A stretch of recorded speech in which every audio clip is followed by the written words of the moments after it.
We are still at the very beginning of our year-long exploration of Jungian archetypes as expressed in African mythology and folklore. In the first episode from last week, we defined foundational concepts that we will encounter over and over again as we move along. They include the concept of the collective unconscious, that is the repository of memories, impulses, and desires accumulated over the course of human evolution and which constitutes the psychic substrate from which our personalities and other visible aspects of our psychological and emotional tendencies emerge. The concept of the archetype, that is, patterns of behavior, circumstances, images, and ideas which occur repeatedly in the unconscious thoughts of a given group of people and so are expressed in their oral traditions, in their art, in ritual, in philosophy, and other domains of human communication and relationship. We talked about the concept of the stereotype, and these are like archetype light, if you want to think about them that way, because they are oversimplified, rigid, and generally biased perceptions which people have of others and use to judge them. We also outlined some characteristics of archetypes, like the fact that they tend to be autonomous, that is, they exist in and of themselves. They are bipolar, that is, they have positive and negative expressions. They tend to be numinous, that is, they evoke a sense of mystery and sacredness. And the fact that they can be understood at three levels. There is the pattern of behavior or circumstances that's being described. There are the images associated with these patterns of behavior and circumstances. And then there are the cultural symbols, people, places, and things that have taken on the full characteristics of this archetype. In that episode, we also briefly mentioned what Jung called the four pillar archetypes, that is the self, the persona, the shadow, and the Anima Animus complex, as well as character archetypes, that is specific patterns of behavior typically associated with humans and their relationships with each other. Finally, we talked a bit about why we are looking at African myths and folklore through this lens, and then laid out a tentative plan for the year. We have a lot of ground to cover, friends, but it is important that we properly learn the contours of the psychic terrain we will be traveling.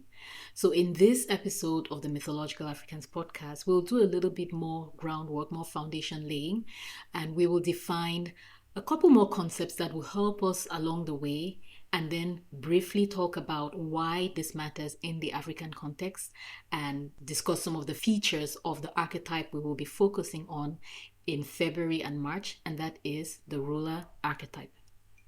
Hello, friends, and welcome to the Mythological Africans podcast, where we read and talk about stories from African mythology and folklore. I am your host, Helen Tunde.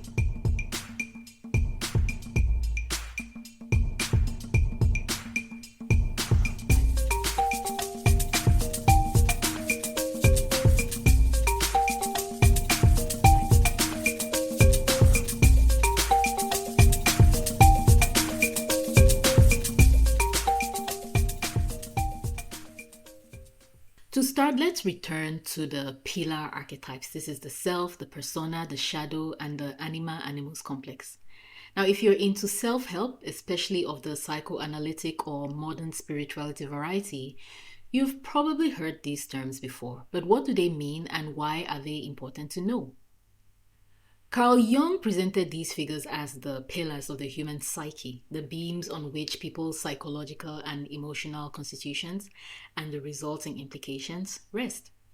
It can be helpful to think of the self, persona, shadow, and Anima Animus complex as characters within your psyche who help you relate to, navigate, and make sense of yourself and the world you live in. In Jung's theories, people's thoughts, words, and actions are shaped by these psychic characters which, depending on their development, can be the proverbial devil and angels on our shoulders. The self is the foremost of Jung's psychic characters. It is the one point and the ever-expanding mandala-like whole of a person, their conscious and their subconscious.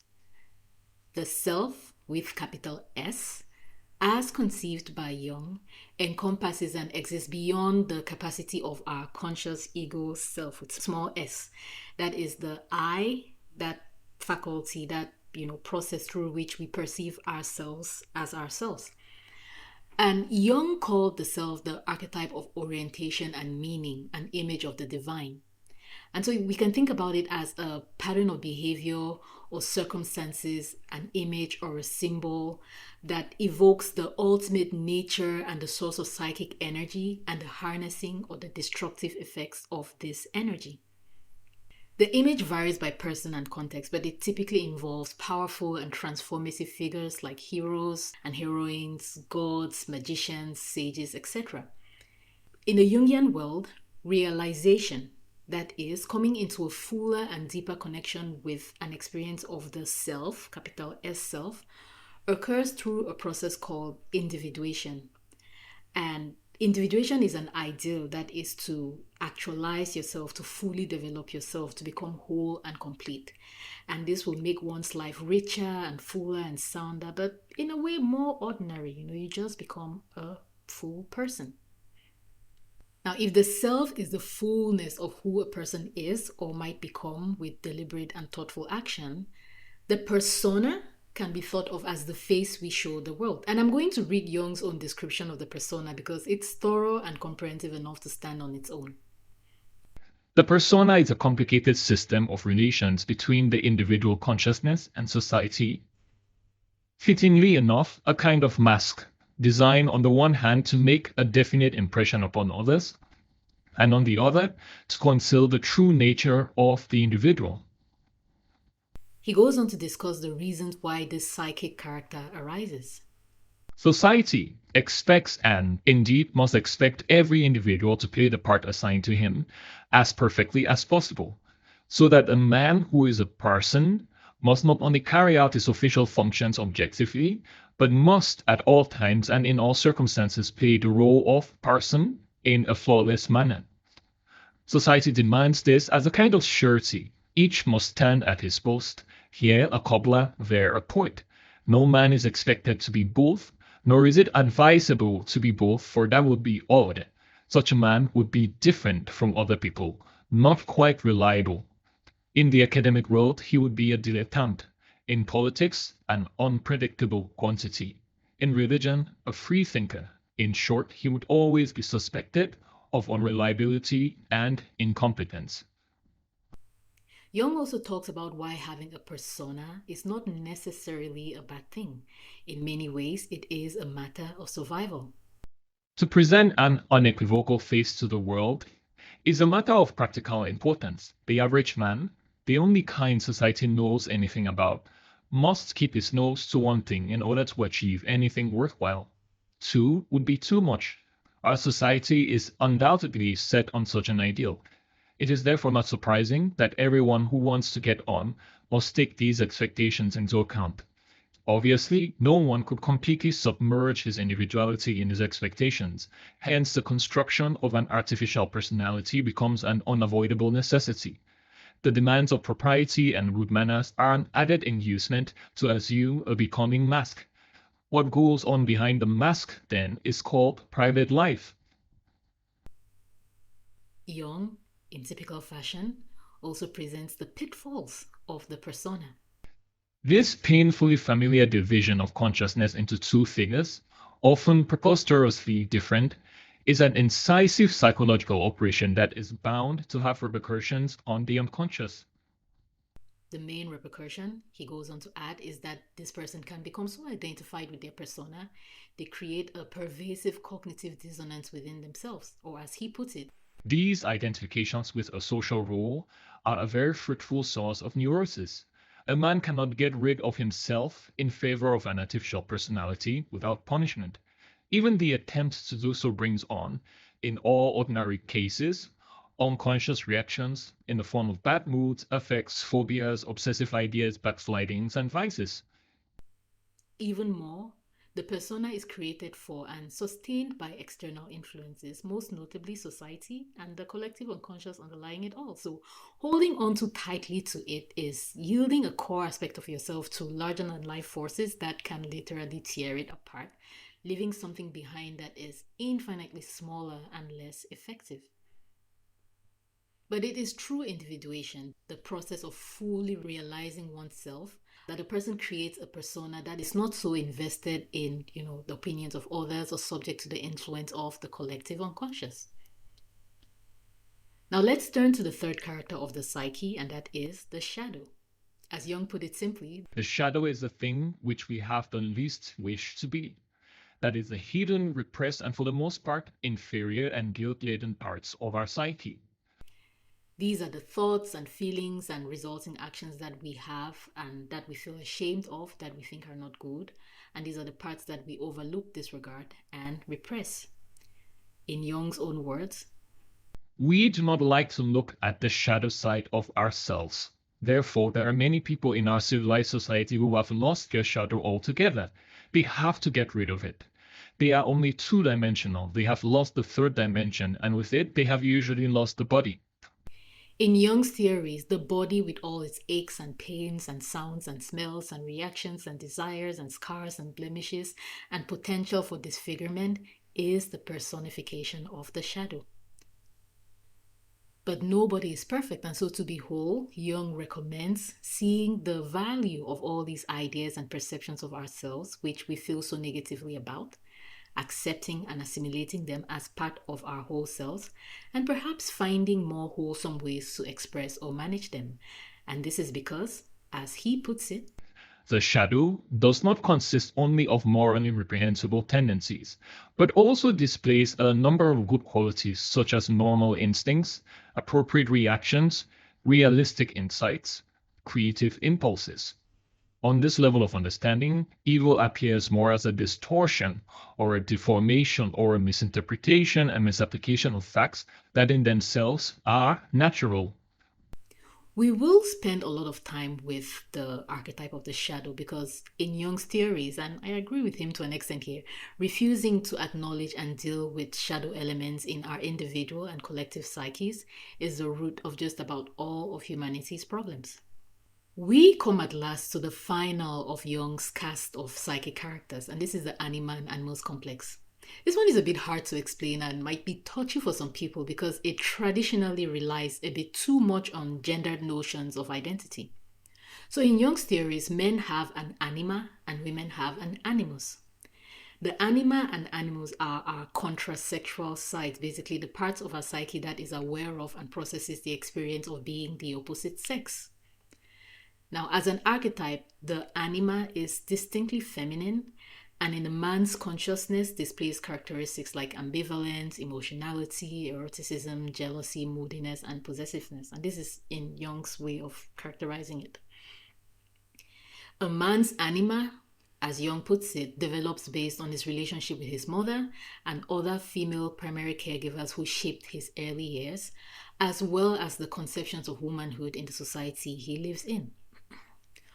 On the other hand, the animus in the woman displays characteristics of forming and testing assumptions, argument, discernment, intellectualism, opinions, thinking, and reason.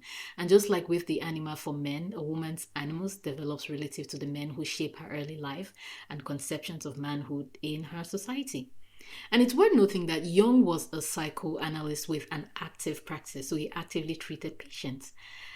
So much of how he describes the concepts on which his theories are based start from the negative or maladaptive perspective and then evolve to the positive or well-adjusted perspective. So just keep that in mind if things seem to always be framed in a certain way.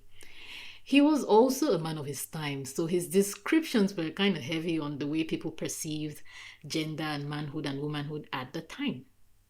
However, later Jungian scholars and analysts have expanded and perhaps better contextualized his definitions of the anima and the animus.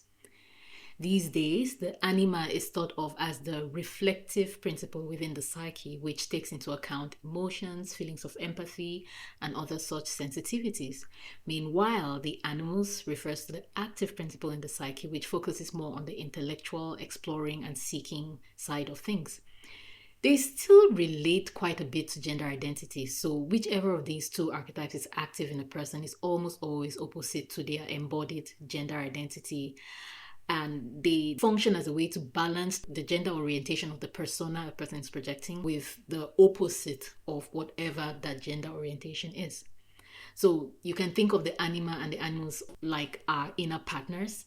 And that's why it's believed that women will easily fall in love with a man who embodies aspect of their animals, and men will fall in love for women who embody aspects of their anima. Something to keep in mind. It was Valentine's Day yesterday, so who have you been hanging out with or aspiring to hang out with? I want to say that, I've not looked at expressions or analysis of the anima and animals in the non-binary or in the trans context, so I apologize if I don't really have a perspective here. I just don't want to say anything that I can't back up with, facts and well done research. So now that we've dug a little deeper into the structure of the human psyche according to Jung, I think it's also worth to note that Jung's framework is one of many. Matter of fact, his framework diverges quite a bit from the framework developed by Sigmund Freud, another great psychoanalyst who also happened to be his teacher and mentor early in his career. And there'll be an episode where we'll go into Jung's life history because I think that's important to understand why he presented and theorized the way he did. More importantly, though, there are many African frameworks for the human psyche, some better studied and documented than others. So let's talk about a few. The first thing I want to note is that different African framework for what makes a person are also based on metaphysical, physical, and social relations. So for example, similar to Jung's self, the Yoruba, Akan, and Igbo of West Africa also have the concept of the Ori, the Okra, and the Chi, respectively. And a close reading of what these concepts mean in their respective contexts will reveal them to also be archetypes of orientation and meaning that evoke the ultimate nature and source of psychic energy and the harnessing or the destructive effects thereof. And the latter aspect of this, that harnessing and destructive aspect of it, is important in the African context because the Ori, the Okra, and the Chi also allude to how one's relationship to oneself impacts their destiny. And these three peoples, as well as just about every other African peoples, have terms to describe the spirits or characters that animate a person's life, giving them a personality and a way of relating to the world. So shadow, persona, anima, animals, all of that. And they can also be well adjusted or maladjusted. And this is a big topic. This would be a whole series of its own. So I'm not going to go deeper than this. I will link to some resources in the episode notes about this.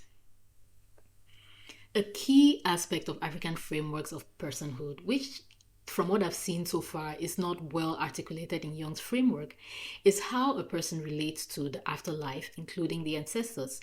Now, the Yoruba, Akan, and Igbo, and like I said, just about every other African framework have terms for ideas, figures, and patterns that connect the living with the dead and vice versa. And these are concrete connections that weave into a pillar that supports a person's psyche as well. Another dimension of the African framework, which is more emphasized than in Jungian frameworks perhaps, is the concept of Ubuntu. Now, a good many of us know Ubuntu as this philosophy that's woven into the fabric of most African relational frameworks, and is the idea that a person is a person that is whole through their being with others. So it's an inclusive, I am a person because of other persons, not to be confused with, I am a person because other people are like me. Ubuntu stands in just stark contrast with Jung's idea of personhood through individuation. Now, in Jung's way of thinking about it, a person becomes a person by seeing and accepting the totality of who they are and by distinguishing who they are from the conscious and unconscious dimensions of their culture or their society or their community. And it's a separation, a creation of distance and boundaries, which would then permit a person to relate in a more clear-headed manner towards themselves and to others. Not necessarily a bad thing. But Ubuntu, on the other hand, contends that a person becomes whole, not through separation, but by connection, by opening to the sense of connectedness and responsibility towards their community, which includes the living and the dead and the wider world. The community or collective in the Ubuntu sense is not to be thought of as the chaotic collective unconscious of Jungian thought. Opening to that without reserve is to invite madness. The community or collective in the Ubuntu sense is that sense of togetherness that preserves a person's humanity and creates conditions under which they can thrive. This is the community that treats a person as a person. Very important. From this standpoint, individuation is not a process of, wrestling yourself free so you can move with more intention and care. It's a cyclical transformation within a web of relationships and connections. It's a more delicate process. It's like a pruning. You snip there, you adjust there, you add a little bit of water here, a little less water here, more sunlight, some extra manure. You harvest here, you let things fallow here, you let things over there return to the wild. So altogether, it's taking responsibility for the garden or the forest of one's life. And there is so much to say here and not enough time. Again, these are big concepts that require series and months of episodes on their own. But as always, I will link to resources in the episode notes for that. And something I'll try to do as we go along is connect what is known of the personhood and relationship frameworks from each culture where the stories we will talk about come from, to the Jungian framework and to the story that we're being told. This way, we're not only relying on Jung's theories. And this, of course, will depend on whether there are actually resources available. Jung is easy to use because there is a tremendous amount of information about how his work has been applied in different contexts that is available out there. And I'm actually really hoping that I encounter research and analysis where someone has used an African framework to analyze non-African myths and folklore, because that would be extremely fun to read. And if you know of one, please put it in the comments. I want to make a quick comment about the references that I put in the notes, because I keep saying, hey, I'm going to put references in the episode notes. Read them, but also look at the sources they cite, because that is where the juice really is. I tend to go for overview type research since I want the broad strokes. Each Mythological Africans episode is 10 to 20, maximum 30 minutes long. So if you want to go deeper, I really, really encourage you to dig through the references of the references that I share. So we've defined the terms we will be using and situated them as much as we can in the different contexts out of which they arise. In the next couple of episodes, we'll turn towards Jungian character archetypes as found in African mythology and folklore. But first, what is a character archetype anyway? Well, remember how we broke down archetypes into patterns of behavior or circumstances or images associated with these behaviors and circumstances and the cultural symbols that embody them? Well, character archetypes are the different ways in which these ideas, patterns, and images have expressed themselves in human cultures that generally remain the same despite geographical location and historical era. So you look at the idea of a hero in European mythology, in Indian mythology, in African mythology, in Native American mythology, they are basically the same. Look at the idea of a trickster. In these different mythologies, they remain the same. The idea of a ruler, they generally remain the same. Each of these archetypes have their own distinct features, but they also relate back to the main four pillar archetypes: the self, the persona, the shadow, and the Anima Animus complex in clear ways, whether it's in their positive expression or their negative expression. For example, the ruler archetype that we will start with relates to that sense of wholeness and realization of the self. It denotes that point of harmony, unity, benevolence, abundance, and order. The ideal expression of its persona would be a person who is dignified, a king, dignified but convivial, austere, hard sometimes but never cruel, supportive but not controlling, wise, cunning even, but never duplicitous, right? Now, the shadow of the ruler archetype would be tyrannical and greedy and divisive and vindictive and, all the things that we don't want in people who are in leadership positions.